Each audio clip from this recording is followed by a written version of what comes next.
ከእሁድ እስከ እሁድ ከቢሮ አልጠፋም። መናኙ ጋዜጠኛ ይልዋል። ያመት ፈቃድ ጠይቄ ወጥቼ አላውቅም። እኔ ይሄን ድምጽ እኮ ስሰማ መላጣ ቦርጫም ሰው ነበር የምጠብቀው። አንቺ ለካ ኮስማና ነሽ። ከባህሪ ችግር ጋር ከሌሎች ሰዎች ጋር ባለመግባባት ምናምን እንደዚህ አይነት ኮምፕሌንት ምንም መጥቶብህ እንደማያውቁሉ አውቃለሁ። ሉሲ ይላል እንጂ አባቷ ስም አልተጠቀሰም ይላቸዋል። እንግዲህ ከኦልሞስት ወደ 40 አመት ገደማ ነው ኢትዮጵያ ሬዲዮ ውስጥ የሰራሁት። ወርቃማው የሬዲዮ ዘመን ነበር የሚባለው። እኛ እኮ የሀገር ፍቅርን የምናውቀው ከጠባነው የእናታችን ጡት ከቆረጠምነው ሽምብራ ጀምሮ ስለ ሀገር ፍቅር ተምረናል። እሳቸውን መተቸት እጅግ በጣም ከባድ የነበረበት ዘመን እንደሆነ አስታውሳለሁና ያንን ድፍረት ህዝቡ ጋር እንዴት ከየት መጣ? ይቅር የምንባባልበት ምክንያት የለም። ይሄ የባልና ሚስት ጸባ አይደለም ነው። ሰው ባለፉት አመታት ተናግረዋል፣ ሰምቻለሁ።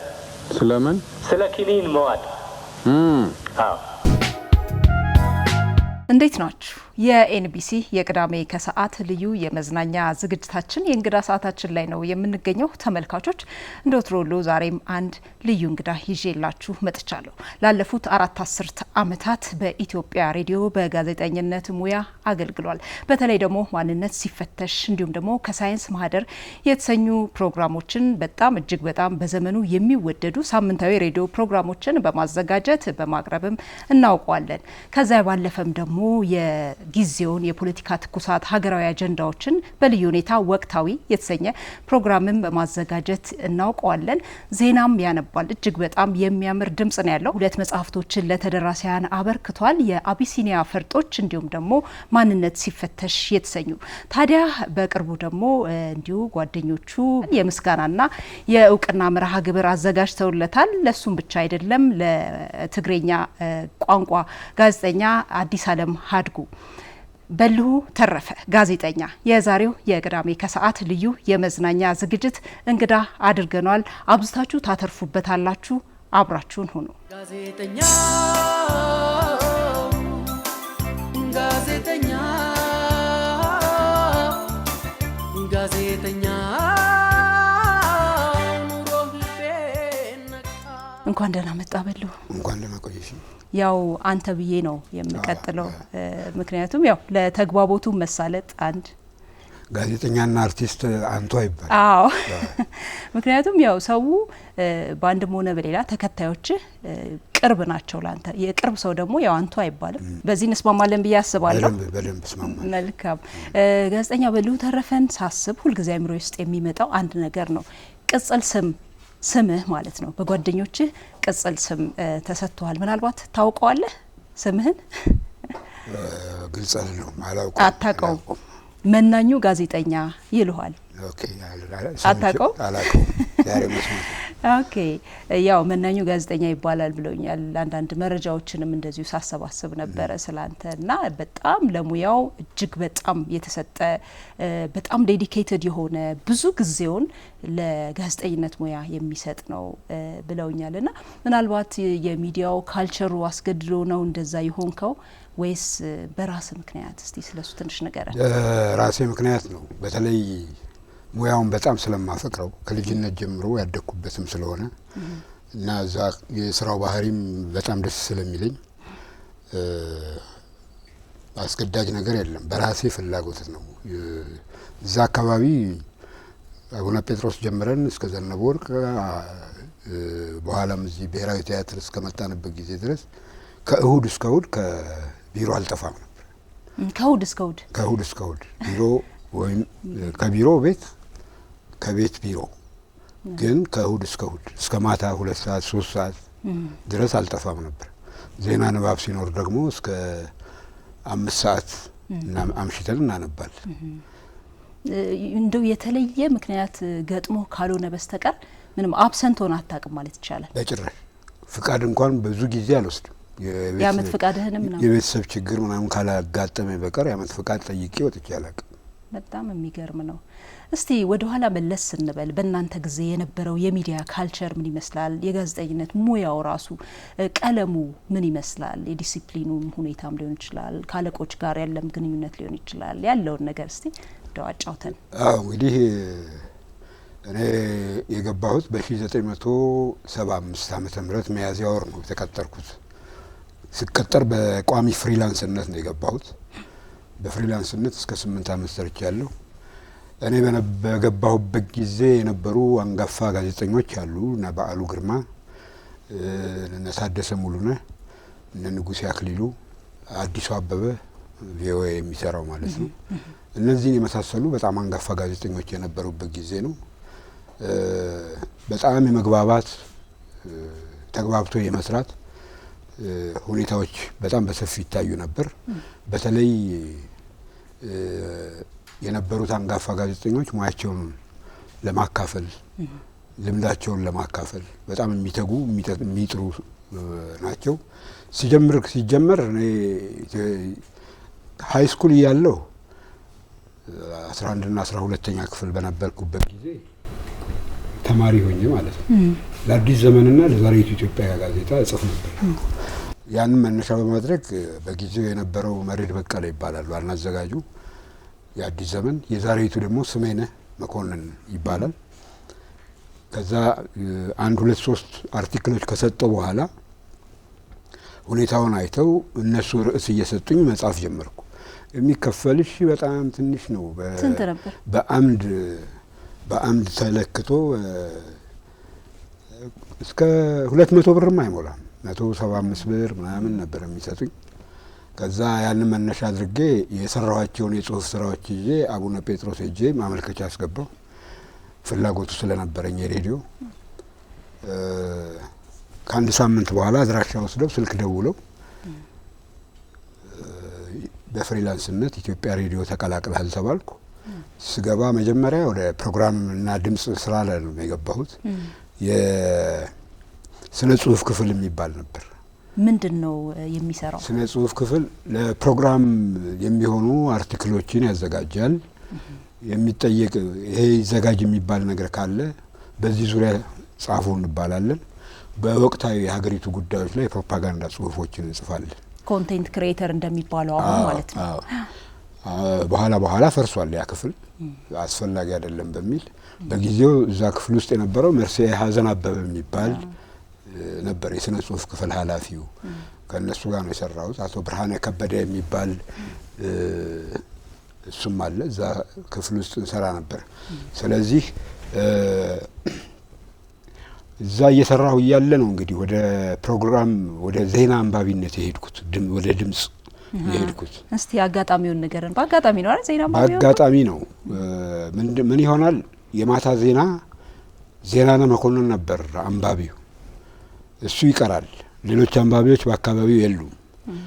ፍራንሲስ አብተማርያም የሚባል የዜና ክፍል ኃላፊ በየቢሮው ሰው ሲፈልግ እኔ እየጻፍኩ ቢሮ ውስጥ አገኘኝ። አንባቢ ቀርቶብናል ማንበብ ትችላለህ ያለኝ። ችግር የለም አነባለሁ አልኩት። ሪሄርስ የማድረግም ጊዜ አልነበረም፣ ሰዓቱ ተቃርቧል። ስቱዲዮ ገባው። የማታ ዜና ማለት ነው፣ የ2 ሰዓት ዜና አነበብኩ። እሱ አሁን ይሳሳታል ብሎ ሰግቶ በጣም ስጋት ላይ ነበር ሲጠብቅ። እኔ ያለምንም ስህተት ዜናውን ተወጣሁት። ከዛን ቀን ጀምሮ የዜና አንባቢ ሆነሃል ተባልኩ። ዜና ማንበብ ጀመርኩ፣ ቀንና ማታ ጠዋትም ጭምር ማለት ነው። በየተመደብንበት ሰዓት ነው እንትን የምንለው። ጋዜጠኛ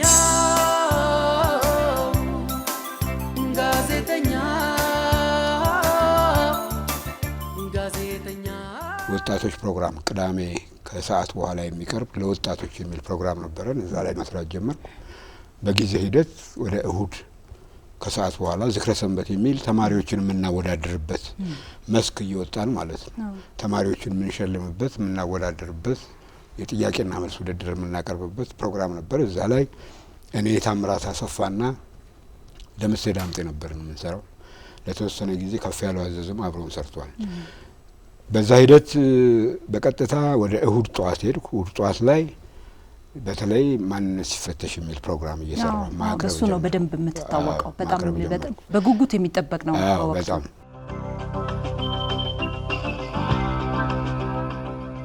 ለአማርኛ ስነ ጽሁፍ 6 ረዣዥም ልቦለዶችን አበርክቷል። ይህ ስመጥር ደራሲ የሥነ ጽሑፍ ሥራውን ከአድማስ ባሻገር ጀምሮ በኦሮሚያ እስኪያጠናቅቅ ድረስ በጻፋቸው በሁሉም ሥራዎቹ ላይ አያሌ ደራሲያን፣ ተመራማሪዎች፣ የቋንቋ ምሁራን፣ ተማሪዎች ወዘተ ተረባርበዋል። ከሳይንስ ማህደር የሚል ፕሮግራም አቀርብ ነበር።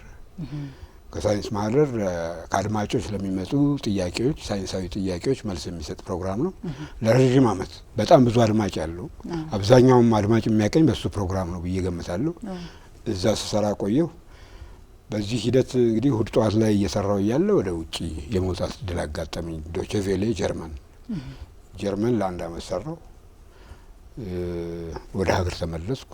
እዛው ሬዲዮ የለመድኩት ቤት መስራቴን ቀጠልኩ ማለት ነው። ይገርማል። ግን እንደው ከዚህ ከሳይንስ ማህደር ጋር በተያያዘ በርካታ ገጠመኞች ይኖረዋል ብዬ አስባለሁ። ብዙ ደብዳቤዎች ይመጡ ነበረ ከአድማጭ በርካታና እሱን እስቲ የተለየ እንደው የአድማጭ አስተያየት ከነበረም ታስታውሰውን እስቲ። አዎ በጣም በርካታ ደብዳቤዎች ይመጣሉ።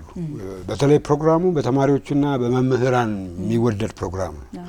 ከነሱ አካባቢ የሚመጡ ጥያቄዎችን ነው መልስ የሚሰጠው ፕሮግራሙ። በአጋጣሚ ወደ አዲስ አበባ የመምጣት እድል ያላቸው የክልል መምህራን ካሉ እኔን ለማየት ቢሮ ድረስ ይመጡ ነበር።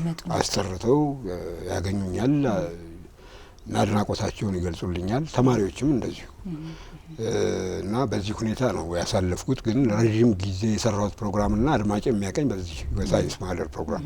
ማንነት ሲፈተሽ የሚለውስ ፕሮግራም ምን ላይ ያተኮረ ነው? ማንነት ሲፈተሽ በአመዛኙ በሳይንስ ዓለም በሳይንሱ ዓለም የሚታወቁ ፌመስ ሳይንቲስቶች፣ ታዋቂ ሳይንቲስቶች በእነሱ ዙሪያ የሚያጠነጥን ነው። ግን ታሪኩ የሚያጠነጥነው የማይታወቅ ብዙም ያልተነገረላቸውን ድብቅ የህይወት ሚስጥራቸው ላይ ያተኮረ ነው። እሱ ብቻ አይደለም፣ የሳይንቲስቶቹን ብቻ ሳይሆን ከሀገር ውስጥ በጣም ታዋቂ ውለታ የፈጸሙ ታላላቅ ሰዎች ታሪክ ላይ ያተኮረ ነው እና በአመዛኙ ባዮግራፊ ላይ ያተኮረ ነው። ለሀገር በደንብ ባለውለታ የሆኑ ሰዎች በደንብ ያልተዘመረላቸው ስለ ሀገራችን ታሪክ የሚያወሱ መጽሐፍት በየምዕራፎቻቸው በየዘመናቱ ጦርነት ማካሄዳችንን ይጠቅሳሉ። የጦርነቶቹ መንስኤዎች የተዋጋናቸውን ሀገሮች ነጻነትና ክብር ለመዳፈር በእብሪት ተገፋፍተው አለመሆኑንም እነዚሁ መዛግብት ምስክር ናቸው። ጳውሎስ ኞኞ አለቃህ ነበር ልበል? ጳውሎስ ኞኞ እነ በዓሉ ግርማ አለቆቼ ናቸው። እርግጥ ናቸው። እስቲ ትንሽ ንገረን እስቲ ስለነሱ ባህሪ። ለሙያውም ብቃት እንዲኖረኝ ልምድ ያካፈሉኝና በቅርብ የረዱኝም እነሱ ናቸው። እነዚህን አስታውሳለሁ። ጳውሎስ ግን ብዙ ጊዜ በከስነ ጽሁፍ ስራ ውጪ አይታይም። ብዙም አይታይም። ሚዲያ ላይ መውጣትም አይወድም ነበር። ገዳሙ አብርሃም ስህተት ስትፈጽሙ የሚያርሙበት መንገድ በጣም ለየት ያለ ነው። ትንሽም እንደው ሳቅም የሚያጭር ነው ይባላል እና የተለየ ከዚህ ጋር የተያያዘ አንድ ገጠመኝም ነበር። አንድ ጋዜጠኛ የሉሲን ዜና እንትን ብሎ አቆይቶ ኤክስክሉሲቭ ኒውስ ነው አይደለ? ከዛ አቆየው መሰለኝ። እስቲ አጫውታ። ዜና ክፍል አማረ መላኩ የሚባል ጋዜጠኛ አለ። አማረ በጣም ተጫዋች ነው፣ ጎበዝ ነው፣ በሙያውም ጎበዝ ነው፣ ትርጉም ስራ ላይም ጎበዝ ነው። አሁን ተረኛ ኤዲተር ሆኖ የዜና ክፍል ምሽት ተረኛ ኤዲተር የሆነበት እለት ማታ ቀደም ብሎ የሉሲ ዜና ይመጣል። ሉሲ መገኘቷን የሚያመለክት ዜና ይመጣልና ዜናው እሱ ሌላውን ሲሰራ ዜናው ሳይተላለፍ ይቀራል። ጠዋት ሲገባ አቶ ገዳሙ አስጠርተው ዓለም የሚጠብቀውን የሉሲን ዜና ማታ እንዴት አላስተላለፍክም ይሉታል። ተጫዋች እንደመሆኑ አማረ ምን ይላል? አይ በኤዲቶሪያል ፖሊሲያችን መሰረት ዜናው የተሟላ ስላልሆነ ነው የተውኩት ይላቸዋል። ምንድነው የጎደለው ይላሉ። ሉሲ ይላል እንጂ አባቷ ስም አልተጠቀሰም ይላቸዋል። ከዛ ይሄን ሰምተው ስቀው ቱግ ብለው የተናደዱትን ያህል በዚህ ቀዝቅዘው በቃ ወደ ስራ ሂድ እንዳሉት አስታውሳለሁ። እሺ ሌላስ? እንዲህ አይነት ገጠመኞች ብዙ ናቸው። አሁን ዜና ንባብ በማነብበት ጊዜ ነው ለምሳሌ ብዙ ያጋጠሙኝ ነገሮች አሉ። አንዱ ዜና እያነበብኩ ቀን 6 ሰዓት ላይ ሌላ ስቱዲዮ ውስጥ በጊዜው ስማቸውን ዘንግቼዋለሁ የውሃና መስኖ ልማት ሚኒስትር የሆኑ እንግዳ ኢንተርቪው ይደረጉ ነበር። ዜናስ እያነበብኩ እያለ ልክ ሲወጡ ይህን ሰውዬ ማየት አለብኝ አንባቢውን ብለው የማነብበት ስቱዲዮ ይመጣሉ። አንብቤ ስጨርሽ ስወጣ ጠብቀው እኔ ይህን ድምጽ እኮ ስሰማ መላጣ ቦርጫም ሰው ነበረ የምጠብቀው አንቺ ለካ ኮስማና ነሽ ምናምን ብለው እንደዚህ እንደተናገሩኝ አስታውሳለሁ። እንዲህ የመሳሰሉ ብዙ ነገሮች አሉ፣ ብዙ ገጠመኞች አሉ። ሬዲዮ ላይ እጅግ በጣም የምንወዳቸው የምናደንቃቸው ድምጻቸው በጣም ከልባችን ውስጥ የማይወጣ ጋዜጠኞች አንዳንድ ጊዜ ምን ስላቸው አለ አእምሯችን ውስጥ ይሳላሉ እና ከዛ ልክ በአካል ስናገኛቸው ደግሞ ኮምፕሊትሊ ሌላ ይሆናሉና ይሄ አንደኛው ገጠመኝ ነው ብዬ አስባለሁ። ብዙ ሰው አይጠብቅም። አሁን ከሌላ ድምጽ ጋራ ብዙ ሰው አይጠብቅም። ያን ጊዜ ደግሞ በጣም ወጣት ነበርኩ እንዳው ልጅ ነህ እና ብዙ ሰው እንደዛ ይላል። ይሄ ካንተ የሚወጣ ድምጽ አይደለም የሚል ብዙ ሰው ነው። ይገርማል። እስቲ በዘመኑ የነበረው የቲም ስፒሪት ምን ይመስላል? አብሮ የመስራት ተባብሮ በፍቅር ተስማምቶ ምናምን ማህበራዊ ላይፋችን በመስሪያ ቤት ደረጃ በጣም በጣም በጣም የሚያስንቀው አሁን ትዝታው አለኝ እኔ ከውስጤ ተባብሮ ተግባብቶ የመስራት ባህላችን በጣም ቀላል ነው። እንዳልኩሽ ቅድም እኔ ብቻ አይደለሁም ከእሁድ እስከ እሁድ እዛ የምጠፋው። አብዛኛው ጋዜጠኛ ከዛ አይጠፋም። ጊዜያችንን አብረን ነው የምናሳልፈው። ተሳስበን ነው ችግርም ሲያጋጥም ተነጋግረን ነው። አይዲያ ሀሳብ የመለዋወጥ ባህሪያችን ጥሩ ነበር እና በጣም ሶሻል ቲም ስፕሪቱ በጣም እስካሁን ድረስ ካሜራው የማይጠፋ ነው። ቅንነት አለ፣ አንዱ አንዱን ለመጣል በጣም መረዳዳት አለ፣ መተጋገዝ አለ። አንዱ አንዱን ሸፍኖ እክል ቢያጋጥመኝ አሁን ዜና ተረኛ ሆኜ እክል ቢያጋጥመኝ ሌላ ሰው በቀላሉ ይተባበረኛል።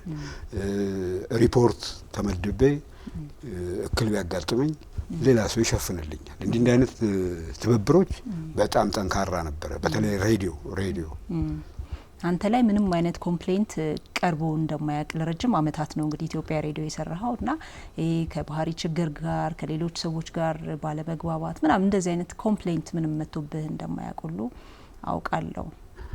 አዎ ልክ ነሽ። እንግዲህ ከኦልሞስት ወደ 40 አመት ገደማ ነው ኢትዮጵያ ሬዲዮ ውስጥ የሰራሁት።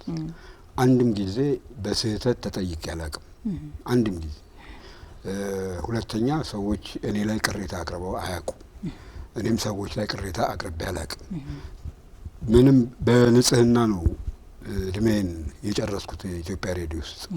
ስለዚህ ትብብሩ መገናኘቱ ይሄ ሁሉ በአእምሮዬ ውስጥ አለ። በእርግጥ ግን አንድም ጊዜ ኮምፕሌን ቀርቦብኝ አያውቅም። እኔም ሰዎች ላይ አቅርቤ አላውቅም። በስራ ምክንያት ተጠይቄ አላውቅም። ስህተት ፈጥራል ተብዬ ተጠይቄ አላውቅም። ጓደኞችም እንደዚሁ አሁን ጋዜጠኞች ስህተት ቢሰሩ ክፍተት ቢኖር የመሸፈኑ ነገር ምናምንም እንዳለ ያው ሰምቻለሁ። አንዳንድ ጊዜ አሁን ለምን መሰለ ይሄንን ያነሳውት አሁን የማየው ነገሮች አሉ በሚዲያ ላይ የተለያዩ ሚዲያዎችም ያው ሰርተናልና ቶሎ ብሎ ክፍተትን ለአለቃ የማጋለጥ ነገር ምናምን አለ እዛው የመሸፋፈን ነገር ብዙ ጊዜ ያው እየመነመነ መጥቷል ብዬ ስላሰብኩኝ ነውና እዚህ ላይ በደንብ ትኩረት አድርገህም እንድትነግረን ስለፈለኩ ነው እንድንማርበትም ጭምር። እኛ ጋር ቅድም እንዳልኩሽ ሬዲዮ ውስጥ በነበርንበት ጊዜ ትብብራችን ህብረታችን ጠንካራ ነበር። እኔ እስከ መጨረሻ አካባቢ እስከ ቡድን መሪነት ደረጃ ደርሻለሁ። የወቅታዊ ሪፖርት አስተባባሪ ሆኜ ሰርቻለሁ። አሳይመንት የሰጠው ሰው ስራውን በተለያየ ምክንያት ሳይሸፍን ቢቀር እኔ ቦታውን ተክቼ እሰራለሁ እንጂ እኔ ኮምፕሌን አላቀርብም። ለአለቆችም ሄጄ ሪፖርት ያረኩበት አጋጣሚም ጊዜም የለም። ሰውም ከስሼ አላቅም፣ ተከስሼም አላቅም። ንጹህ ማህደር ጥዬ ነው የወጣው ኢትዮጵያ ሬዲዮ ውስጥ። ይሄ በጣም ደስ የሚል ነገር ነው የእውነት። ያው የቅንነትም እንትኑ ይሄ ነው ብዬ አስባለሁ። ቀና ስለሆንክ ነው። ከዛ ባለፈም ከድሬሲንግ ኮድ ጋርም በተያያዘ እንዲሁ የተለየ ገጠመኝ እንደነበረ ሰምቻለሁ። አለባበስ በተለይ የመንግስት መስሪያ ቤቶች ስትሄድ ምናምን ፕሮቶኮል ባለማሟላት ገጠመ ነገር አለ? አንዴ አጋጥሞኛል። በተለይ ሚኒስትሮች አካባቢ ስትሄጂ ሸንጎ ብሔራዊ ሸንጎ የኢፌዴሪ ሸንጎ ፓርላማ ስትሄጂ በፕሮቶኮል ጠብቀሽ መሄድ አለብሽ። ክራባት ንጹህ ልብስ መልበስ አለብሽ። ክራባት ማሰር አለብሽ። ግን አንድ ጊዜ ኮሎኔል ጎሹ ወልዴ የውጭ ጉዳይ ሚኒስትር የነበሩ ጊዜ ከተባበሩት መንግስታት ድርጅት ጠቅላላ ጉባኤ ጨርሰው ሲመለሱ ጋዜጣዊ መግለጫ ይሰጣሉ ተብሎ ጠዋት ያው ናግራ ነው የምንለው ቴፑ ትልቁ ቴፕ እሱን ተሸክሜ ጃኬት ለብሼ ሄድኩ። ከበር ላይ አትገባም ተባልኩ። አትገባም ተብዬ ተመለስኩ። መኪናው እዛው ትቶኝ አልሄድም ነበርና ወዲያው በፍጥነት ተመልሼ አለቃዬ ሙሉጌታ ወልደ ሚካኤል ነበረ። ለሱ ስነግረው የሱን ኮትና ክራባት ሰጥቶኝ ለብሼ ተመልሼ ሄጄ የሰራሁበት አጋጣሚ አለ እና ፕሮቶኮል መጠበቅ የግድ ነበር። ግድ ነው። በጋዜጠኝነት ደረጃ በተለይ ጋዜጠኞች በሚሄዱባቸው ቦታዎች ሁሉ ክራባት ማሰር አለባቸው። ንጹህ ልብስ መልበስ አለባቸው። እንደ አሁኑ ምናልባት እንደዚህ እንደፈለጉ ጂንስ ለብሶ የተቀደደ ጂንስ ለብሶ የሚሄድበት ሁኔታ አልነበረም። ጥብቅ ነበር ፕሮቶኮል መጠበቅ። ለኤዲቲንግ ብሌድ ንገረኝ፣ እንዴት ኤዲት እንደሚደረግ በወቅቱ። አሁን እንግዲህ ያው ታውቀዋለህ፣ ያው አንተም ትሰራዋለህ ብዬ አስባለሁ የአሁኑንም ዘመን። ግን በእናንተ ጊዜ ቀደም ሲል በነበረው ጊዜ የነበረው ኤዲት የምታደርጉበት መንገድ ትንሽ ከበድ ያለ ጊዜም የሚወስድ ነው። እስቲ ትንሽ ያጫውተን ስለሱ። ኤዲቲንግ እንግዲህ የኛ የምንቀርጸው በሪል ቴፕ ነው። ሪል ቴፕ ይባላል። በሱ ቀርጸን እናመጣለን። ቢሮ ውስጥ ከገባች በኋላ ቁጭ ብለሽ እያዳመጥሽ አንድ ኪት የምትባል መቁረጫ አለች። እሷም ከሌለች በምላጭ ምልክት እያደረግሽ እየቆረጥሽ የምታወጭበት እና እያያሽ የምትሰሪበት አካሄድ ነው የነበረው። በሪል ቴፕ ነው የምንሰራ የነበረው። ልክ እንደ ቴፕ ካሴት ማለት ነው። ክሯ የእሱ አይነት ተለቅ ያለች ናት። የእሱ አይነት ነው። በምልክት ታደርጊና የምታወጪውን ፓርት በሁለት ሳይድ ትቆርጭና የምትባል ማጣበቂያ ያለች በሷ ታያይዛለሽ። አዎ፣ ግን ጊዜ የሚወስድ ነው። አሁን እኔ በተለይ ረጅም ጊዜ ኤዲቲንግ ሰራ የነበረው በዚህ በፓርላማ ስራዎች፣ በመንግስት ሪፖርቶች፣ ኬዝ ላይ መግለጫዎች ላይ እሱን ነበር ኤዲት ማድረገው የነበረውና አብዛኛውን ጊዜ በኤዲቲንግ ነው የማሳልፈው። በእርግጥ አድካሚ ነበር። አሁን ተሻሽሏል። እንደዚህ በቀላሉ ቁጭ ብለሽ የምትሰሪበት እድል አልነበረም። ወርቃማው የሬዲዮ ዘመን ነበር የሚባለው። ፕሮግራሞቹ በጣም ተወዳጅ ነበሩ። የእሁድ ጠዋት ፕሮግራም ተወዳጅ ነበር። የቅዳሜ ወጣቶች ፕሮግራም ተወዳጅ ነበር እና ያውን በዛን ጊዜ ማለት ነው በእጅ በማኑዋል በሚሰራበት ጊዜ። አሁን ሁሉ ነገር ተለውጧል። ቀላል ሆኗል። ፍጥነቱም የዛኑ ያህል ነው። እንዲህ አይነት ሁኔታዎች አሉ እና ለውጥ አለ፣ በጣም ለውጥ አለ። ጋዜጠኝነት ሙያ መታመንን ይጠይቃል። ጋዜጠኝነት ሙያ ሀቀኝነትን ይጠይቃል። ጋዜጠኝነት ሙያ ከህብረተሰብ ጋር የሚያገናኝሽ ሙያ እስከሆነ ድረስ የምትናገሪው፣ የምታስተላልፊው፣ የምትጽፊው ነገር ሁሉ ተአማኒነት ያለው ሊሆን ይገባል። እንደው እነማንን በጣም ኢንስፓየር የሚያደርጉ ጋዜጠኞች ነበሩ? በጣም የምታደንቃቸው እነማን ነበሩ በወቅቱ? እንግዲህ ይህን ጥያቄ ካነሳሽልኝ ከልጅነት ልጀምር ነው። ትምህርት ቤት እያለሁ በጣም የማደንቀው ጋዜጠኛ አሳምነው ገብረወልድ ነበር። ዜና አንባቢ ታደሰ ሙሉነህ፣ ንጉሴ አክሊሉ፣ እነዚህን አደንቃለሁ፣ በጣም አደንቃለሁ። ከሴቶች ደግሞ እነ አባይነሽ ብሩ በጣም ማደንቃቸው ታታሪ ጋዜጠኞች ናቸው። በድምጽ ረገድ ታደሰ ሙሉነህን በጣም አደንቅ ነው። እሁድ ጠዋት በተለይ የእሁድ ጠዋት ፕሮግራም ላይ ዜናም ያነብ ነበር በነገራችን። እሱም ታደሰ ሙሉነህና አዲሱ አበበ፣ ታምራት አሰፋ እነዚህ ከኔ ጋር አብረው ዜና ያነቡ ነበር። ሌላው ካልዘነጋው በኋላ ላይ ወደ ሬዲዮ መጥቷል። በእርግጥ ቴሌቪዥን ነበረ። ጌታቸው ኃይለ ማርያም ድምጹን በጣም አደንቃለሁ። ድምጹ እጅግ በጣም ያምር ልዩ ነው። እነ ዳሪዮስም ነበሩ። ዳሪዮስ ሞዲም ትክክል ነች። ድምጹ በጣም ግሩም ነው። የተለየም ነው የሱ በጣም የተለየ ነው። በጣም ምናልባትም ደርግ ያው የኢትዮጵያ ፕሬዝዳንት መንግስቱ ኃይለ ማርያም የሄዱ ጊዜ የመጀመሪያውን ዜና ወደ ዚምባብዌ ሄዱ ጊዜ መጀመሪያውን ዜና ያቀርበው እሱ ነበር። ዳሪዮስ ነው። ያው አንተ አሁን የፕሮፓጋንዳ ወይም የስነ ጽሁፍ ክፍል ነበር የምትሰራው። የመንግስትን ወቅታዊ ሁኔታ ነው ያው የምትዘግበው። ወቅታዊ የሚል ፕሮግራም ማዘጋጅ ነበርና በየቀኑ እንደውም ጓደኞች ሲያጫውቱኝ ምንድነው ያሉት በየቀኑ ማታ አንድም ቀን ሳይፎርሽ ነበረ የሚሰራውና ይገርመኛል ምናምን ዴዲኬሽኑ በጣም የሚገርም ነው ብሎኛል። አልጠፋም ነበር ቅድም ብዬሻለሁ ከእሁድ እስከ እሁድ አልጠፋም ነበር እስከ 5 ሰዓት 4 ሰዓት ድረስ የምንሰራበት ጊዜ ነበር እና ይሄ ደግሞ ከግል ፍላጎት ከሙያ ፍቅር የመነጨ ነው እንጂ ሌላ አይደለም። በዛ ልክ ግን ሙያው ከፍሎኛል ብለህ ታስባለህ?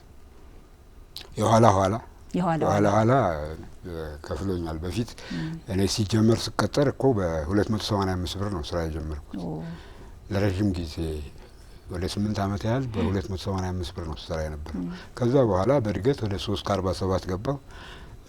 በዚህ ሁኔታ ውስጥ እያለው ነው እንግዲህ በኋላ በዚህ በአዲሱ አደረጃጀት የተሻለ ደሞዝ ማግኘት የቻልኩት እና የከፈልኩትን ያህል ዋጋ መጨረሻ ላይ ድርጅቴ ከፍሎኛል ብዬ ነው የምገምተው። እጅግ በጣም ደስ ይላል። ምናልባት ከወቅታዊ ፕሮግራም ጋር በተያያዘ የመጨረሻው የኮሎኔል መንግስቱ ኃይለማርያም ሸንጎ ላይ አንተ እዛው ቦታው ነበርክ። ያው ተመልካቾቻችንም ያስታውሱታል ብዬ አስባለሁ። ወቅቱን ኮሎኔሉን በድፍረት ሲናገሩ ሲተቹ ነበረ። የዛን ጊዜ እዛ ሁነት ውስጥ አንተ ነበርክና እንደው ስሜቱ ምን ይመስል ነበር? እስቲ ያጋራን። የመጨረሻው የሸንጎ ስብሰባ ነው የሄድነው። 12 ሰዓት ሌሊት ነው የደረስነው። የተጀመረው 3 ሰዓት ነው ስብሰባው። እስከ ሌሊት 9 ሰዓት ድረስ የዘለቀ ነበር ስብሰባው። ጭቅጭቅ የበዛበት ስብሰባ ነበር። ሌሊት 9 ሰዓት ድረስ የተራዘመበት አንዱ ምክንያት የሸንጎ አባላት ከዚህ በፊት እንደሚደረገው የመጨረሻ ያቋም መግለጫ ይወጣል አይደል? ያቋም መግለጫ ሲወጣ እንደተለመደው እነሱ ያዘጋጁትን ሊያነቡ ሲሉ አይቻልም ብለው ተቃወሙ የሸንጎ አባላት። በዛን ጊዜ እንደውም በግልጽ ፕሬዚደንት መንግስቱን ሁሉ በግልጽ የተናገሩ በርካታ የሸንጎ አባላት ነበሩ እና አይቻልም እናንተ ያዘጋጃችሁት አይነበብም ሲባል ሌላ ኮሚቴ ተቋቁሞ መግለጫው እንዲዘጋጅ ተወሰነና በዚህ ምክንያት መግለጫው ተዘጋጅቶ እስኪቀርብ ድረስ እስከ ሌሊት 9 ሰዓት ድረስ ዘለቀ ስብሰባው። ማስታውሰው እንዳልሽው በዛ ስብሰባ ላይ የወሎ ይመስሉኛል እሳቸው ቺን አገር ጥለው የትም አይፈረጥጡም፣ እዚሁ ወንበሮች ላይ እንደ አጼ ቴዎድሮስ ድርቅ ብለው ይቀራሉ ምናምን ብለው ይናገራሉ። እሺ እዚህ አባቴ ከሀገር አንድነት አይበልጥም እርሶ። ነገር ግን በአሁኗ ሰዓት ላይ የኢትዮጵያን ሕዝብ 50 ሚሊዮን ሕዝብ በደም ባህር ማግደው ቆስቆሰው በእርሰው ኃላፊነት 18 ዓመት ሙሉ መርተው ሳያደላድሉ ሳያረጋጉ የኢትዮጵያን ሕዝብ ለእሳት ዳርገው በአሁኑ ሰዓት ውስጥ ላይ ከመሞት በስተቀር የቴዎድሮስን ጽዋ ከመጠጣት በስተቀር ሌላ እድል የለዎትም። ይህንንም እንደማያበላሹ አምናለሁ። ዶክተር ኃይሉ አርያም ተነስተው ጓድ ሊቀመንበር በተደጋጋሚ ሂሳችሁን ዋጡ፣ ኪኒናችሁን ዋጡ ትሉናላችሁ። መጀመሪያ እናንተ ኪኒኑን ዋጡ። እናንተ ናችሁ እንዴ ስለ ሀገር ፍቅር የምታስተምሩ? እኛ እኮ የሀገር ፍቅርን የምናውቀው ከጠባነው የእናታችን ጡት ከቆረጠምነው ሽምብራ ጀምሮ ስለ ሀገር ፍቅር ተምረናል። እየደጋገማችሁ አትስበኩን ብለው የተናገሩበትን አጋጣሚ ኪኒኑ ማለት ትችቱን ነው። ትችቱን ዋጡ፣ ሂሳችሁን ዋጡ፣ እንዲያጥፍታችኋል፣ ሂሳችሁን ዋጡ፣ ኪኒኑን ዋጡ ይላሉ። እንደዚህ ስለሚሉ ነው እንግዲህ እኔ የተናገሩ። መቀበል መዋጥ አግነገ ዋት ፕሬዚደንት ስለ ኪኒን መዋጥ ብዙ ጊዜ ይናገራሉ። ሰው ባለፉት ዓመታት ተናግረዋል፣ ሰምቻለሁ። ስለምን? ስለ ኪኒን መዋጥ። አዎ ይህን ኪኒናችንን መዋጥ አለብን፣ ሂሳችንን መቀበል አለብን፣ ይህን ማድረግ አለብን። ትክክል ነው፣ እቀበላለሁ። ይሄ መዋጡ ግን ለሁላችንም እኮ ነው። እኔም እወጣለሁ መዋጥ ካለብኝ፣ ሌላው እናንተ ዋጡ። እና መጨረሻ ያው ስብሰባው ሌሊት ሊጠናቀቅ ሲል ያቋም መግለጫው ተነበበ። ኮሎኔል መንግስቱ ደስተኛ አልነበሩም። ያቋም መግለጫውን ማን ያዘጋጀው? የሸንጎ አባላት ተመርጠው እነሱ ያቀረቡት መግለጫ አንቀበልም ተባለ። ከመንግስት የመጣው ማለት ነው። እንዳ ደስተኛ አልነበሩም። ኮሎኔል መንግስቱ ተነበበ። ያው የሰሜኑን የጦርነት የሚመለከት የሰላም ጥሪ የሚመለከቱ ጉዳዮች ላይ መንግስት በሰላም እንዲፈታ ድርድር እንዲያካሂድ የሚጠይቁ መግለጫዎች ናቸው። መጨረሻ ኮሎኔል መንግስቱ በሉስቲ እንግዲህ እንዳላችሁት ይሆናል እንተያያለን ብለው የኢትዮጵያን ሕዝብ መዝሙር ዘምረን እንለያያሉ። 9 ሰዓት ተኩል ላይ የኢትዮጵያ ሕዝብ መዝሙር ስብሰባው ተበተነ። እኔ እዛ ቦታ ላይ ግን በየሰዓቱ ዜና ሪፖርት አደረገ ነበር፣ የስብሰባውን ሂደት ማለት ነው። በዚህ ሁኔታ ነው ያ ምንድነው እንደዚህ ግን ህዝቡን በጣም ያበሳጨው?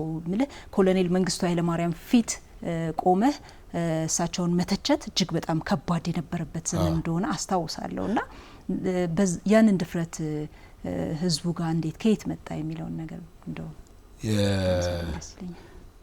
ጊዜው በጣም እኮ መጥፎ ነበር።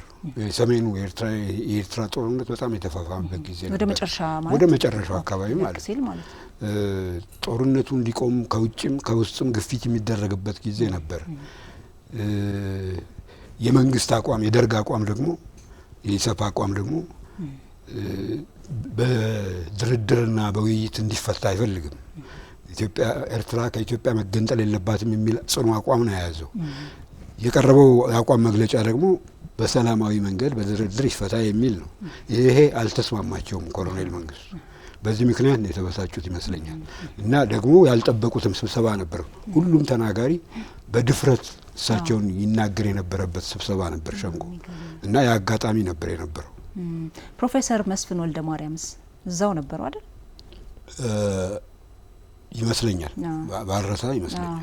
ምናልባትም እንደው በፍቅርና ይቅር እንባባል አይነት በይቅርታ ነገሩ መፈታት አለበት የሚለውን ነገር ቀርቦ ነበር። እሱ ይቅር እንባባል የሚል በእሳቸው በኩል የተዘጋጀ ጽሁፍ የቀረበበት ነበር። እንደውም አስታውሳለሁ ኮሎኔል መንግስቱ የመለሱት መልስ ይቅር የምንባባልበት ምክንያት የለም፣ ይሄ የባልና ሚስት ጸብ አይደለም ነው ያሉት። እና የይቅርታ ጥያቄውን ኮሎኔሉ ውድቅ አድርገውታል አስታውሳለሁ። እንደው እሳቸውን በቅርብ የማግኘት እድሉ ነበረ ኮሎኔል መንግስቱ ኃይለማርያምን? ብዙ ቦታ በሪፖርት ምን ትረዳለህ? ከስብዕናቸው ግለጻቸው ብትባል እንዴት ትገልጻቸዋለህ? ቆፍጣና ወታደር ናቸው። በእርግጥ አጭር ናቸው። ቆፍጣና ወታደር ናቸው። አለባበሳቸው ማራኪ ነው። በጣም አጭር ናቸው። አዎ አጭር ናቸው በጣም። ከአንድ 2-3 ቦታ ላይ የእሳቸው አጠገብ ቆሜ የቀረጽኩበት አጋጣሚ ነበር። አንድ ጊዜ እና አጋጣሚ መሰለሽ የኢትዮጵያ ገበሬዎች ማህበር አመታዊ ጠቅላላ ጉባኤ ሲካሄድ እሳቸው የሚገኙበት ነው። በንግግር የሚከፍቱት እንትን ነውና እኔ ዘግይቼ ሲሄድ እሳቸው ኦልሬዲ ገብተዋል። ከውጪ ቴፕ ተፈትሾ ምን ብዬ እኔም ተፈትሼ ነው የገባሁት እና ንግግር የሚያደርጉበት ፖዲየም ላይ ማይኬን አዘጋጅቼ ገመዴን ዘርግቼ ቴፕ መሬት አስቀምጬ ኋላ ሄጄ ተቀመጥኩኝ። በጊዜው የሆነ ጄኔራል የእሳቸው የልዩ አጃቢ ኃላፊ ነው መጥቶ ማይኩንም ነቀለ፣ ቴፑንም በእግሩ ገፍቶ ወደ ጥግ አደረገ። እንግዲህ ምናልባት አልተፈተሸም የሚል ጥርጣሬ ኖሮት ይመስለኛል። ግን ተፈትሼ ነው የገባሁት። አሁን እሳቸው ንግግር እንዲያደርጉ ይጋበዛሉ። ሲጋበዙ ይወጣሉ። ንግግር የሚያደርጉበት ቦታ ሲሄዱ የተደረገውን ነገር ይከታተሉ ስለነበር እኔን በአይኔ ፈለጉኝ እና ምልክት ሲሰጡኝ እስካዘጋጅ ድረስ ጠብቀው ንግግር ማድረጋቸውን አስታውሳለሁ። ከእሳቸውን የማግኘት ብዙ ጊዜ እድል አግኝቻለሁ። እንደው ስትገልጻቸው ከባህሪ አንጻር ምናምን እንደው ምናልባት ይህንን ነገር ባያረጉ ቢያረጉ የምትለው ነገር አለ የሚያስቆጭ? ምናልባት በእርግጥ ፖለቲሽያን ባልሆንም እንደ ኢትዮጵያዊ የሚሰማኝ ስሜት የኤርትራና የኢትዮጵያን ጉዳይ በድርድር መፍታት ሲቻል ይህን አለማድረጋቸው ትክክል አይደለም። ሁለተኛ ለውጡ መጀመሪያ አካባቢ ቀይ ሽብርና ነጭ ሽብር የተካሄደውም ነገር ትክክል አይደለም። በእርግጥ የእሳቸው አቋም ብቻ ላይሆን ይችላል፣ የመንግስታቸው የደርግ አቋም ሊሆን ይችላል። እነዚህ ነገሮች ባይፈጸሙ ጥሩ ነበረ። ጋዜጠኛ ጋዜጠኛ ጋዜጠኛ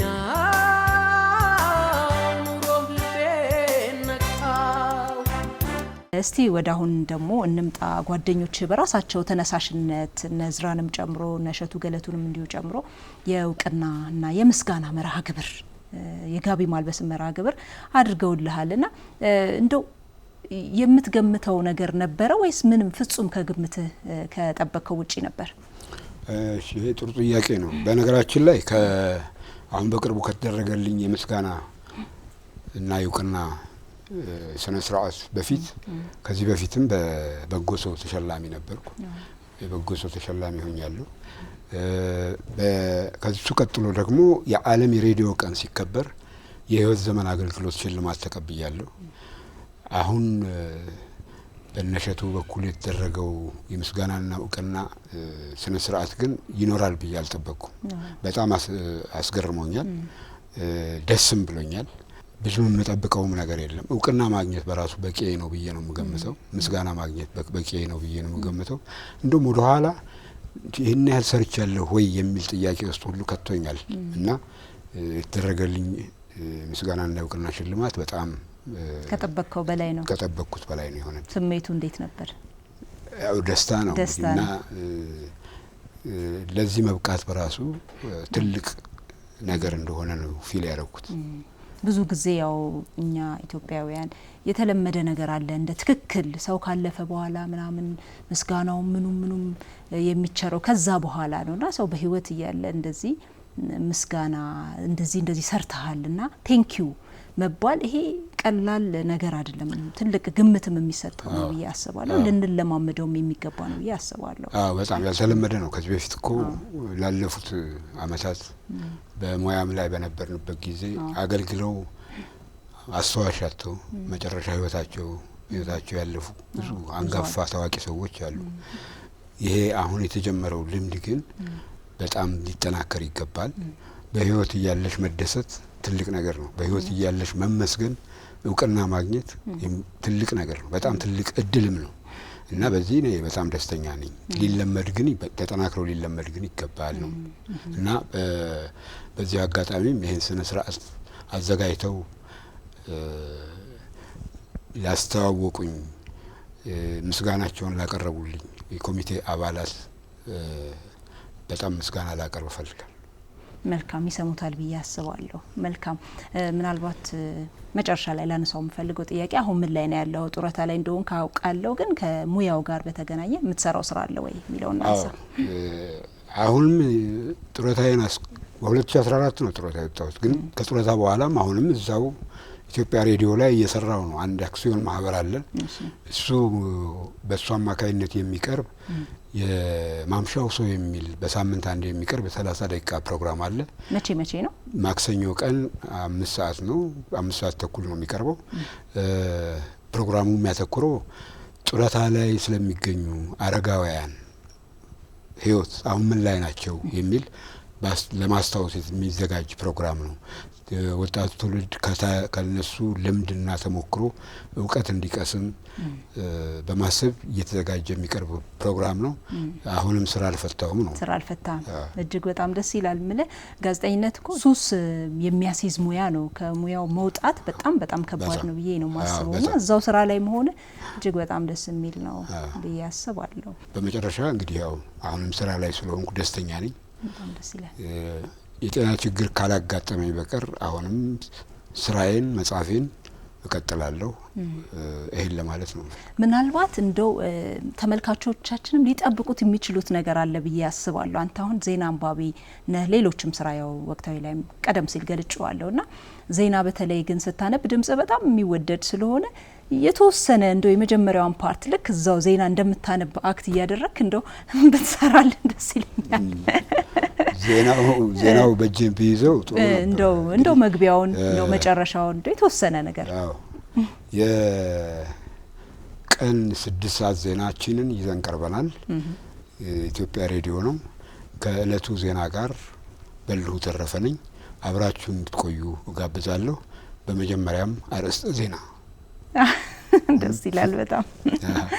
በጣም ነው የማመሰግነው ስለነበረን ጊዜ። የእውነት ብዙ ነገር ተምሬያለሁ። ወደ ኋላ መለስ ብለን ማንነታችንን፣ ታሪካችንን፣ ኢትዮጵያዊነታችንን እንድናውቅም በደንብ ረድተናል። እጅግ በጣም ነው የማመሰግነው ጋዜጠኛ በልሁ ተረፈ። እሺ መቤት ነኝ። በጣም ነው የማመሰግነው ለዚህ ይህን እድል ስለሰጣችሁኝ አንቺና ባልደረቦችሽን ተቋማችሁንም ጭምር በጣም አመሰግናለሁ። እድሜ ይስጥህ። አሜን። መልካም ተመልካቾቻችን፣ የኤንቢሲ የቅዳሜ ከሰዓት ልዩ የመዝናኛ ዝግጅት የእንግዳ ሰዓታችን ከጋዜጠኛ በልሁ ተረፈ ጋር የነበረን ቆይታ ይህንን ይመስላል። ፕሮግራማችን አሁንም ይቀጥላል። በድጋሚ አብራችሁን ሆኑ።